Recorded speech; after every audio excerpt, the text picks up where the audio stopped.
ఆంధ్ర తెలంగాణలో తక్కువ ఫీజులతో high quality results ఇస్తున్న ఏకైక సంస్థ తిరుమల్ ఐఏఎస్ ఇన్స్టిట్యూట్. తెలంగాణ ప్రాచీన సంస్కృతి పండుగలకు పుట్టినిళ్లు. అందులో మొదటగా గుర్తుకొచ్చేది బతుకమ్మ పండుగ. ఇది దేశంలో అరుదైన పూల పండుగ. ఏళ్ల క్రితమే మరుగున పడిన ఈ వేడుక రాష్ట్ర ఆవిర్భావం అనంతరం పూర్వ వైభవం సంతరించుకుంది. 9 రోజుల పాటు మహిళలు ఎంతో ఇష్టంగా జరుపుకుంటారు. చోళరాజు అయిన ధర్మాంగదునికి 100 మంది కుమారులు సంతానం. వారంతా యుద్ధంలో మృతి చెందుతారు. చాలా కాలం తర్వాత లక్ష్మీదేవి అనుగ్రహంతో ఓ ఆడపిల్ల పుడుతుంది.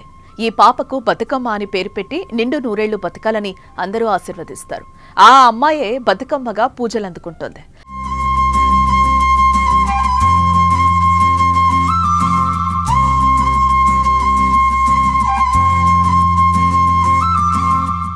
గ్రామీణ ప్రాంతాల్లో దొరికే గునుగు, చామంతి, తోక చామంతి, తంగేడు, కట్ల, పిట్టకాలి, ఎర్రగన్నేరు, రుద్రాక్ష, బీరగుమ్మడి, ముద్దబంతి వంటి రంగురంగుల పూలు సేకరించి చక్కగా పేర్చి పైన పసుపు ముద్దను నిలిపి గౌరీదేవిగా కొలుస్తారు.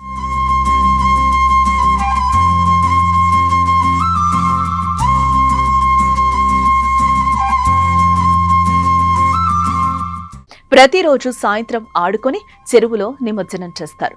9 రోజులు 9 పేర్లతో బతుకమ్మను పిలిచి కొలుస్తారు. 9 రకాల ఫలాలు సమర్పిస్తారు. ప్రతిరోజు ప్రత్యేకంగా పలహారం నైవేద్యంగా పెడతారు. తొలి రోజు ఎంగిలిపూల బతుకమ్మ, రెండో రోజు అటుకులు, మూడో రోజు ముద్దపప్పు, నాలుగో రోజు నానబియ్యం, ఐదో రోజు అట్ల బతుకమ్మను కొలుస్తారు. ఆరో రోజున అర్రమి అంటారు. ఎవరి ఇళ్ల వద్ద వారే ఆటలాడుకుంటారు. 7వ రోజు వేపకాయల బతుకమ్మ, 8వ రోజు వెన్నముద్దల బతుకమ్మగా పిలుస్తారు. ఇక 9వ రోజు దసరాకు 1-2 రోజుల ముందు సద్దుల బతుకమ్మను జరుపుకుంటారు. ఆ రోజు కుటుంబ సభ్యులంతా ఇంట్లో ఉంటారు. బతుకమ్మను పెద్దగా పేర్చుకుంటారు. కొత్త దుస్తులు ధరిస్తారు. ఆడబిడ్డలను, బంధువులను పిలుచుకుంటారు. బతుకమ్మను ఎత్తుకొని సద్దులు తీసుకుని ఆడుకున్న తర్వాత చెరువుకు వెళ్తారు. జొన్న, మక్కపిండి, బెల్లం, పెసరపిండి, నెయ్యితో చేసిన పదార్థాలు, సత్తుపిండి, దోసకాయ, పెసరపప్పు, బెల్లంతో సద్దులను తయారు చేస్తారు. చెరువు వద్ద బతుకమ్మలను దించి మరోసారి ఆడుకుని చెరువులోకి సాగనంపుతారు. అనంతరం తెచ్చిన సద్దులను ఒకరినొకరు పంచుకుంటారు. బతుకమ్మ బతుకమ్మ ఉయ్యాలో, బంగారు బతుకమ్మ ఉయ్యాలో అంటూ అమ్మలక్కలు, ఆడపడుచులు ఎంతో ఇష్టంగా ఆటపాటలు లయబద్ధంగా ఆడి పాడుతూ ఉంటారు. ప్రతి పాటలోనూ గౌరమ్మనే ఆరాధిస్తారు. ఇందులో గొప్ప సాహిత్యం కూడా ఉంటుంది.